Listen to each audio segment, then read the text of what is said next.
2023년 2월 27일입니다. 이번 주에 3.1절이 있고, 이제 뭐 좀 전에 뉴스에서 보니까 봄이 시작된다고 하고, 오늘 새벽에는 좀 쌀쌀했지만 15도 이상 일교차가 있다고 하네요. 저는 요 며칠 독감 같은데, 예. 젊을 때는 이런 일이 없죠.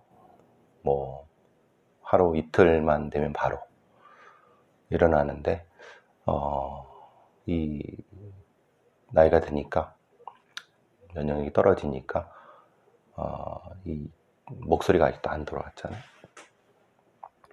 여러분들 조심하시기 바랍니다. 항상 건강하게, 뭐 물가도 비싸고 뭐 이것저것 여건도 안 좋은데 몸도 아프면은 힘들죠. 어제 그저께 정순신 얘기가, 국가수사본부장, 이게 전이죠. 전이라고 해야 되나요? 임명 취소인가요? 뭐 하루라도 근무를 했어야지 뭐 임명 취소가 돼야 되는데, 뭐 어쨌든 임명식은 못한 것 같은데, 어쨌든 뭐가 됐든 취소가 됐습니다. 더 글로리의 뭐 실사판? 그보다 더 심하다 이런 얘기도 있고, 글쎄요. 제가 앞으로 뭐 있을 예능, 아니면 준비한 예능 뭐의 대본 중에 하나가 더 글로리. 예, 박연진, 연진아, 현실 속에서 권력을 가지고 유명인, 여러분이 이름만 들어도 금방 알 수 있는 그 사람의 딸. 그 얘기를 이제 하려고 했었는데 기회가 안 돼서 못 했는데, 또 마침이 아니죠. 사실은 현실의 연진과 연진 부모가 정순신처럼 곳곳에 존재하는 거죠. 그렇기 때문에 이 나라가 이왕 이 꼴이 되는 거겠죠. 아이들이 그 아이를 정순신의 그 아이, 정순신 학폭을 저질렀던 그 아이, 유명한 뭐 자사고라고 하는데, 뭐 이름만 되면 알만한, 뭐 포털에 치면 금방 알 수 있는, 거기를 거쳐서 서울대에 들어갔다고 하는데, 뭐 모르겠어요. 서울대 정시에 들어갔다고 하는데,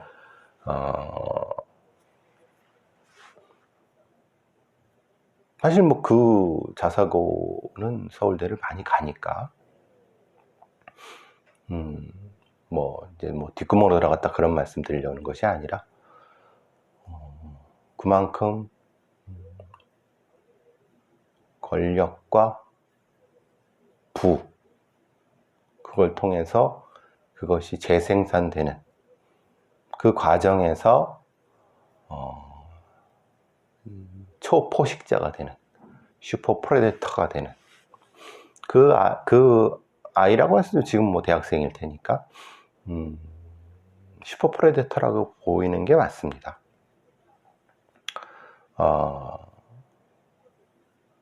이 다른 아이들 언어적으로 비하하고 괴롭히고, 사실 그것만 그랬겠습니까? 그렇게 함으로써 다른 아이들이 그 아이를 괴롭히고 또 왕따 하도록 하는 우두머리였을 가능성이 높죠. 그러니까 이제 그 더 글로리의 실사판이라고 얘기하는 거겠죠. 글쎄요, 뭐가 문제일까요? 그러니까 부모가 잘못됐으니까, 뭐, 진중권 얘기처럼, 뭐, 그의 위에 그 새끼, 뭐, 아니면 그 자식의 그의, 어떤 뭐 그런 비슷한 얘기를 했는 것 같은데, 확실히, 그 아버지를 보고 그 아이도 많은 영향을 받았겠죠. 그것이 맞는 얘기가 되겠죠.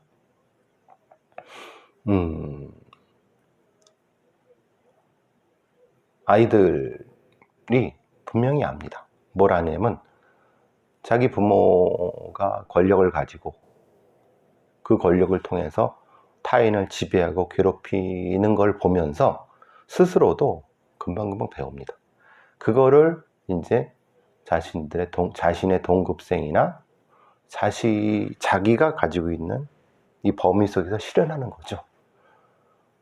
그걸 또 좋다고 부모는 오냐오냐 하고, 그럼 결국은 그와 똑같은 권력을 가지게 되는 과정을 겪고, 이게 이제 비극이죠. 뭐 물론 그들한테는 희극이죠. 세상을 다 가졌을 테니까. 특히 아나무인 무소불위의 검사 권력을 가지고 있는 자들이 지금 대한민국에, 물론 지금 그렇지 않다고 얘기하는 분들도 있지만은, 검사 독재 정권까지는 아니라 할지라도 일부 소수의 특수부 검사 출신들, 아니면 그와 비슷한 자들이 권력을 농단하고 독판치고 있다는 그것은 뭐 여러분도 저도 다 알고 있는 사실입니다. 어쨌든 그건 뭐 그렇다고 쳐도 그것이 결국은 이 자녀 때한테까지 넘어갔고, 영구집권, 제가 이제 한동훈, 이상민에 대한 얘기를 하면서 장기집권 얘기를 한 이유도 그런 겁니다. 얘네들이 생각하는 게 뭘까? 이런, 결국은 정순신이라고 하는 사실 자격도 없는 자를 국가수사본부장에 그 검증도 안 한 거지 않습니까? 검증도 사실 포탈에만 몇 번 쳐보면 될 거를, 그리고 그 금방 알 수 있는 거를 안 했다? 못 했다? 안 했다? 알고 있었는데 그냥 지나간 거겠죠. 검사니까.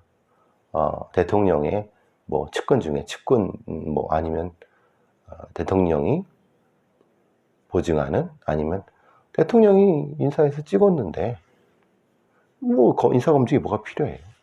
그건 사실은 과거 정권, 문재인 정권 때도 비슷했고, 그 이전 박근혜 정권 때도 비슷했고, 이명박 정권 때도 비슷했고, 이게 한 치 앞 하나가 더 나아지지도 않고 있어요. 이건 이쪽 정권이든 저쪽 정권이든. 사실 그래갖고 아시다시피 조국 사태, 물론 조국에 대한 과도한 뭐 수사라든가 그런 건 있지만, 기본적으로 흠결이 있는 건 여러분도 저도 잘 아는 사실 아닙니까? 그리고 그 외에도 조국만이 아니라 문재인 정권 때 흠결 있는 인사들을 결국은 정권에 부담이 되고, 결국은 뭐 정권이 바뀌게 되는 이유를, 그리고 지금의 대통령이 되게 된 이유를 제공한 것이 그 사람들 아니겠습니까? 뭐 그건 뭐 지금 얘기할 건 아니지만, 어쨌든 결국은 동일한 잘못이 반복되고 있다. 검사 출신이라서, 그것도 누구누구와 같은 검사 출신이라서 그냥 넘어가고. 그래, 그건 그렇다고 쳐도 이 학폭 문제는 어떻게 할 거냐. 결국은 지금 드러나는 건 학폭을 통해서 그 피해자는 그 행정소송을 통해서 끝내는 그걸 떨쳐내지 못했고, 뭐 가해자는 룰루랄라 좋은 대학 가서, 뭐 사실 지금 이 사태만 없었으면은 제 아버지 따라서 제 아버지의 비슷한 권력을 이어받겠죠. 앞으로도 그럴 겁니다. 지금 뭐 국가수사본부장을 그만뒀을 뿐이지 더 큰 권력을 가질 수 있으니까. 어쨌든 좀 안타깝고 이 사회가 진짜 어디로 가고 있는지 참 심히 우려스럽습니다. 조선일보에 난 기사 중에 학폭 가해자를 혼낸 피해자 어머니가 아동학대 유죄를 받았다고 하는 게 맘카페에서 지금 불불 끓고 있는, 난리가 나고 있는, 그게 2월 23일, 그러니까 지금 이 정순신 사태 바로 전에 나온 얘기입니다. 그러니까 이런 경우는 여러 차례 있습니다. 그러니까 자기 딸을 괴롭힌 애를 쫓아가서 부모가 너 하지 마. 너 왜 우리 아이 갖고 괴롭히니 막 그러. 근데 그게 이제 아동에 대한 정서적 학대라고 해서 이 유죄를 선고했고, 또 다른 경우는 또 무죄를 선고한 경우도 있고. 이게 1심이라서 막 섞여버립니다. 자녀가 학교 폭력을 당하면 어떻게 대응해야 되느냐. 사실 가서 얘기라도 할 수 있지 않습니까? 야, 너 왜 그랬니? 그러지 마라. 달래. 근데 이 아이가 그걸 신고해 버리는 거예요. 물론 그런 과정에서 소리를 칠 수도 있고 그렇겠죠. 근데 그거 자체가 아동에 대한, 그럼 그거를 어떻게 절차적 합리적으로 해결할 수 있을까? 그게 사실은 없다는 거예요. 그러니까 가해자는 떳떳하게 돌아다니고 피해자는 숨고. 그러니까 부산지법 서부지원 형사 3단독 임효량, 아무래도 이름이 여자 판사 같은데요. 아동복지법 위반, 아동학대 혐의로 기소된 학부모한테 벌금 100만 원에 집행유예 1년을 선고했다고 해요. 그러니까 이 학부모는, 기소된 학부모는 자기 딸을 괴롭히는 비양을, 자기 딸이 비양한 때 괴롭힘을 당해서 울면서 귀가한 것을 목격한 다음에 그 가해자한테 가서 내 딸과 친하게 지내지 말고 말도 걸지 말라. 근데 또 괴롭히자 이제 학원 앞에 가 수업 중에 불러내갖고 이제 학원 강사와 다른 학생들이 보는 앞에서 이렇게 참지 않을 거다라고 했다는 거예요. 또 이제 그러니까 3번 정도 그렇게 한 거죠. 그래서 소리도 치고. 그게 이제 물론 이제 그 가해자는 한 2-3달 정도 딸을 괴롭힌 것 같아요. 실제로 서면 사과와 사회봉사 조치도 내려진 거고. 근데 참 이게 임효량이라는 판사는 그렇게 판단한 거예요. 아동의 정신건강과 발달에 해를 끼치는 정서적 학대 행위다. 물론 이 추가적 피해를 막기 위한 행동이라는 게 인정되지만 정당방위가 인정될 수 없다라고 합니다. 판단에 따라서는 이거를 다르게 생각하는 사람도 있을 수 있고, 그러면은 자기 자식이 이런 피해를 받는데 가만히 있을 부모가 어디 있느냐. 그러면 그 아이가 아니라 그 부모한테 가서 따져본 적이 있느냐. 맞대응하면은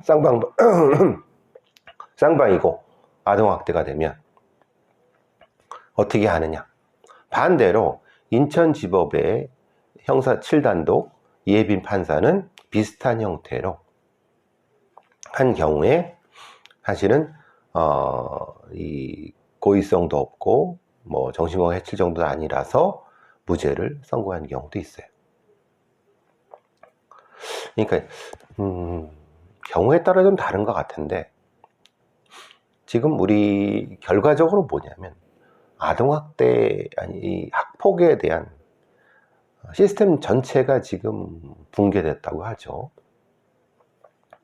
학교폭력위원회에 이제 만약에 신고하게 되면 오히려 가해자 쪽에서는 변호사를 대동해서 오는다거나, 그 정순신이처럼 지가 이렇게 법정 대리인을 통해서 그렇게 결정된 것도 행정소송을 하는 경우도 있고, 그리고 그것이 너무 비전문적이고 학교폭력위원회의 어떤 조사라든가 아니면 이런 것이 절차도 엉망이고, 그래서 보통 이런 경우는 쌍방으로 끝난다. 그리고 기껏해야 이제 서면 사과. 그러니까 사실 가해자한테는 아무런 의미가 없고 피해자들만 또 다른 고통을 받는다. 뭐 이런 얘기가 지금 되고 있어요. 어쨌든 지금 결과적으로는 정선신 문제는 인사검증 그리고 초포식자의 문제 연결되는 거지만 지금 다른 학교폭력에 대한 절차적인 해결 방안에 대해서 전혀 방도가 없다는 거예요. 대안이 없는 거죠. 그러니까 이 엉망인 상태가 되는 거고, 이 엉망인 상태를 고치려고 그러지도 않고 그냥 피해자는 피해자대로 대응 못 해갖고 허둥대고, 가해자는 오히려 교화되지도 않고 교정되지도 않고 오히려 더 큰 가해자가 되는 이런 형태가 지금 반복되고 있는 것 같아서 참 그 많은 교육계에 교육하는 사람들은 어디 갔습니까? 아이들 이대로 방치할 겁니까?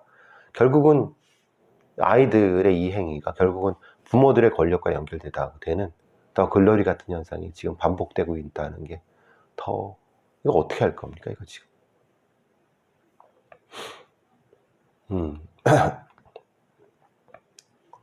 자,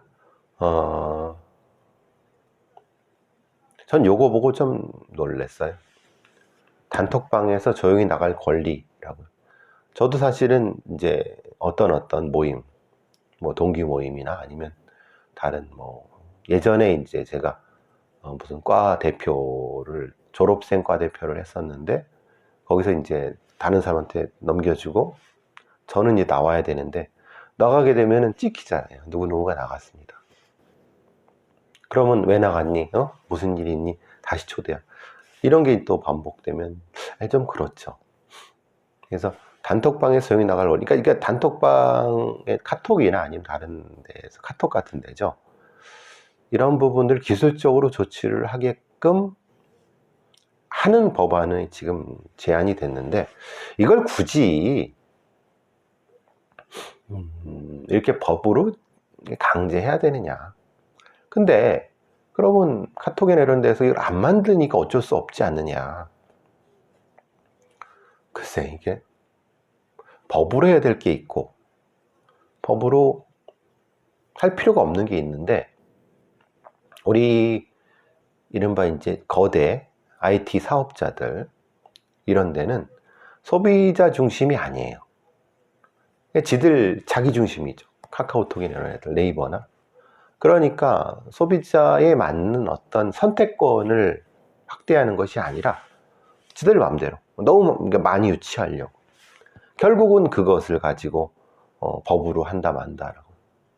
결국은 이런 어떤 핀테크라고 하죠. 큰 기업체에서 소비자 중심의 이런 기술들을 좀 적용을 많이 시켰으면 이런 법까지 나오지 않았을 텐데 법이 통과될지 모르겠지만은 아니 저는 이거 보고 아까 초포식자 얘기도 하고 그랬는데 19살 때 중국으로 건너가서 조직 활동을 했습니다. 사기 전과, 보이스피싱 사기. 10대 때부터 중국으로 건너가서 보이스피싱 조직에 가입해서 활동한 20대들이 실형을 선고받았다고 하는데요. 범죄단체 가입 활동. 물론 25, 6살짜리인데 기껏해야 징역 1년, 징역 10개월 정도밖에 안 됩니다. 징역 1년 10개월이니까 기껏해야 단기 자유형이죠. 의미가 없는 건데 얘네들이 이제 10대 때 2017년도니까 8년 전, 그러니까 6년 전이죠. 그럼 19, 20살 때죠. 중국으로 가서 돈 좀 벌어보자 라고 해서 콜센터 상담원, 우리가 말하는 보이스라는 영화의 비슷한 형태입니다. 얘는 이제 계속 보이스피싱 사기부터 시작해서 계속 반복된 이런 비슷한 사기를 계속 해온 겁니다.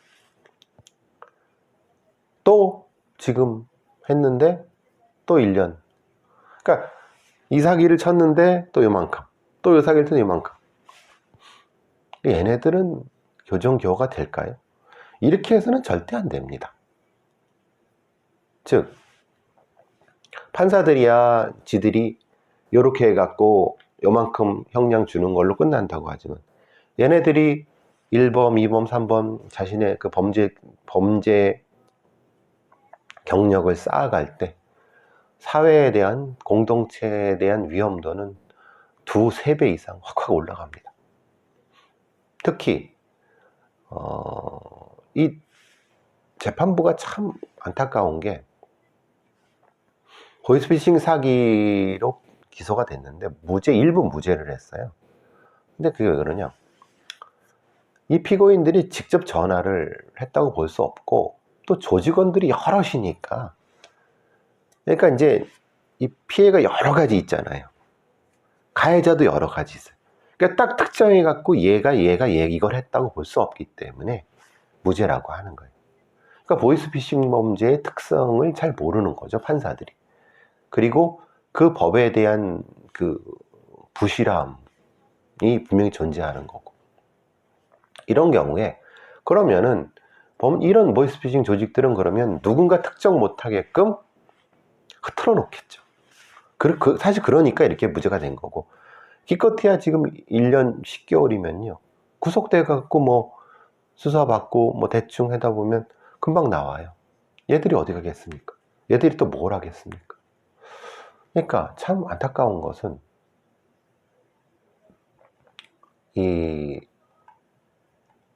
지금 이 보이스피싱 범죄를 10대 때부터 돈 벌자고 가서 그 짓을 하고 계속 자신의 범죄에 있는 걸 쌓아가는 아이들을 제대로 관리 못하는 우리의 사법 시스템이 문제이고, 그 범죄에 대해서 접근하는 방법도 틀렸고, 그것을 수사한 애들도 이따위로 해갖고 또 이 엉망진창을 만들어 놓은 거고,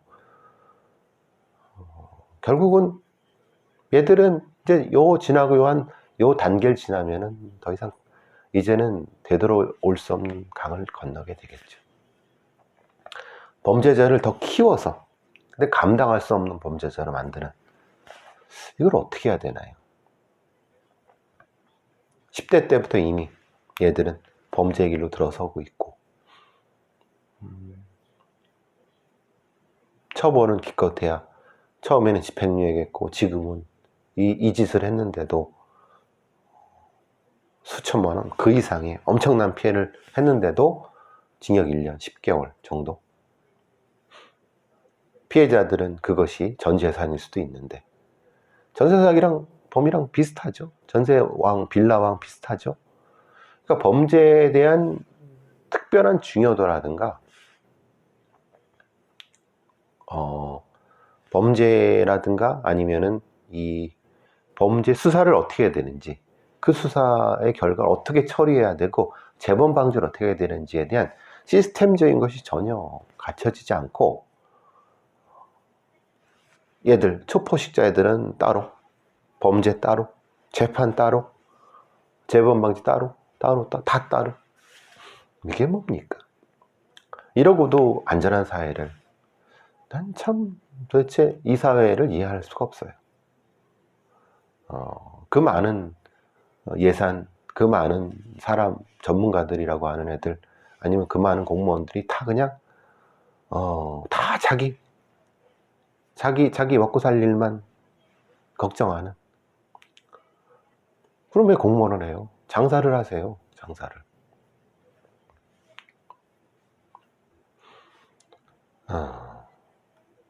어쨌든 그런 생각이 좀 들었습니다. 자, 저는 이제 그놈 녹음하러 갑니다. 감기 조심하세요.